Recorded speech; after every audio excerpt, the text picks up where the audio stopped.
संदल Singh Rana, Haryana government PWD mechanical worker union registered number 41 मुख्यालय चर्ची दादरी, संबंधित हरियाणा संयुक्त कर्मचारी संघ, हम इंडियन पब्लिक फेडरेशन के साथ जुड़े हुए हैं। ऑल इंडिया में हमारी 6 जुलाई 6 व 7 को हमारी दिल्ली में एक मीटिंग हुई, जिसमें पूरे प्रदेश के राज्यों के प्रतिनिधि मंडल वहां पहुंचे हुए थे। सभी राज्य के प्रधान, सेक्रेटरी, कैशियर तीनों वहाँ मौजूद थे। वह मीटिंग वीपी मिश्र जी की अध्यक्षता में वहाँ मीटिंग हुई। उसके पश्चात हम अपनी 16 सूत्रीय मांग पत्र को लेकर के अपने रक्षा मंत्री राजनाथ सिंह जी से मिले। उन्हें 16 सूत्रीय मांग पत्रों पर हमने दबाव देके कहा कि भी ओल्ड पेंशन या पुरानी पेंशन बहाली करवाने के लिए हमें सरकार कर्मचारियों का कुछ हित करे। तो उन्होंने हमें आश्वासन दिलाया कि आपकी जो पुरानी पेंशन बहाली है वह अभी हमारा जो सत्र चलेगा उस सत्र में मैं आपकी तरफ से हम पूरी जोर से इसको मांग को उठाऊंगा। फिर हमने उनको कहा कि भी पुरानी पेंशन के साथ साथ हम राष्ट्रीय वेतनमान गठित चाहते हैं कि अलग अलग राज्य के अलग अलग वेतनमान गठित हैं। सभी केंद्र के अंदर तो काम करते हैं तो सभी केंद्र में भत्ते वेतन सब एक समान होना चाहिए।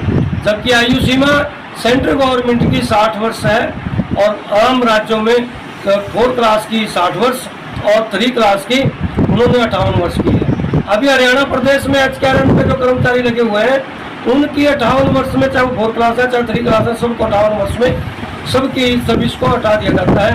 हमारी भी ये मांग थी वहाँ पे कि भी हमारी जो मांग है उसको 60 साल की है। इसके पश्चात बड़ी मीटिंग बड़ी सौहार्दपूर्ण रही।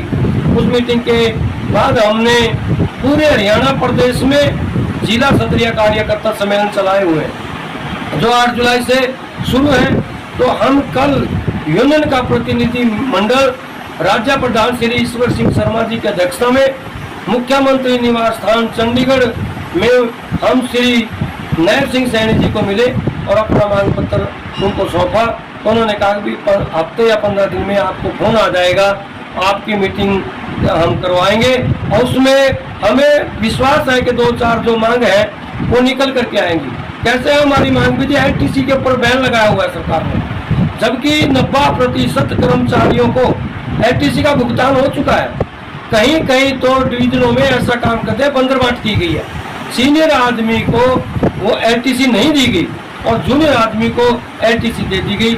इसकी भी हमने इंक्वायरी के लिए उनको लिखा जिससे कि भी ये जो बंदरबांट चली हुई है वो क्लर्क अपनी मर्जी से अपने चहेतों को दे रहे हैं या चहेतों को दे रहे हैं या आपको सुविधा शुल्क लेकर के दे रहे हैं, उस पर भी अंकुश लगाने की बात की है। जो चतुर्थ श्रेणी कर्मचारी है वह कर्मचारी जब तृतीय श्रेणी कर्मचारी में जाता है तो तृतीय श्रेणी कर्मचारी में पहुंचने के बाद उसको कोई बेनिफिट नहीं होता, उसको 650 रुपये उल्टा कर्मचारी की तनख्वाह से कम हो जाता है। वह इस करके प्रमोशन भी नहीं लेना चाहता। तो ये हमारी एक अपील थी उनसे कि जो हमारे भत्ते हैं उसको बढ़ाया जाए और जो एक इंक्रीमेंट प्रमोशन जो इंक्रीमेंट है वह लागू की जाए। तो हमें पूर्ण विश्वास है कि मुख्यमंत्री जी को जो हम ज्ञापन दे करके आए हैं उस मुख्यमंत्री जी के ज्ञापन पे हमारी 2-4 मांग निकले।